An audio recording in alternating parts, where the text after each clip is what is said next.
पाहताय JB TV news.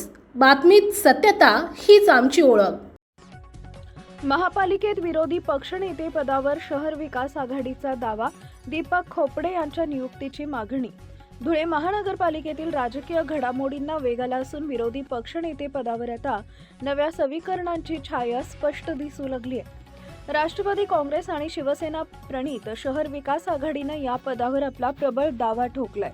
Nashik विभागीय आयुक्तांकडे अधिकृत नोंदणी झालेल्या या आघाडीकडे तब्बल 13 नगरसेवकांचे संख्याबळ असल्याचं सांगण्यात येत आहे आणि त्यामुळे महापालिकेत सर्वाधिक सदस्य संख्या असलेला हाच मोठा विरोधी गट ठरत असल्याचं आघाडीचं म्हणणं आहे।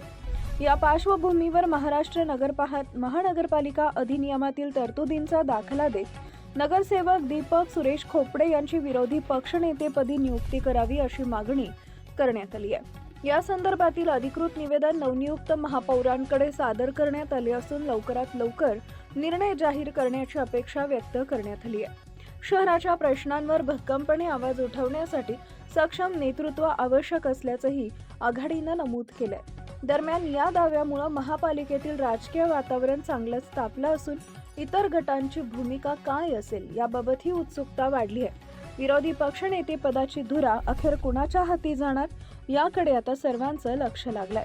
प्रतिनिधी परीक्षित परदेशी, धुळे। 6 रोजी धुळे शहराच्या महापौरपदी सौ मायादेवी परदेशी यांची त्या ठिकाणी नियुक्ती झाली।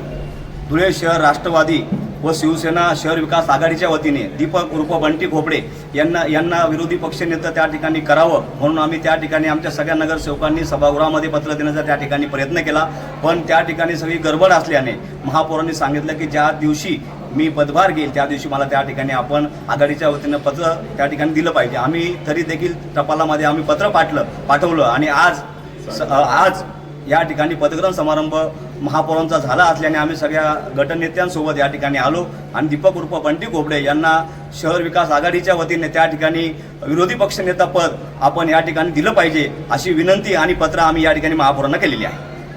आपल्या परिसरातील महत्त्वाच्या बातम्या पाहण्यासाठी आजच आमच्या जेबी टीव्ही न्यूज चॅनलला YouTube वर सबस्क्राईब करा आणि बेल आयकॉन प्रेस करा।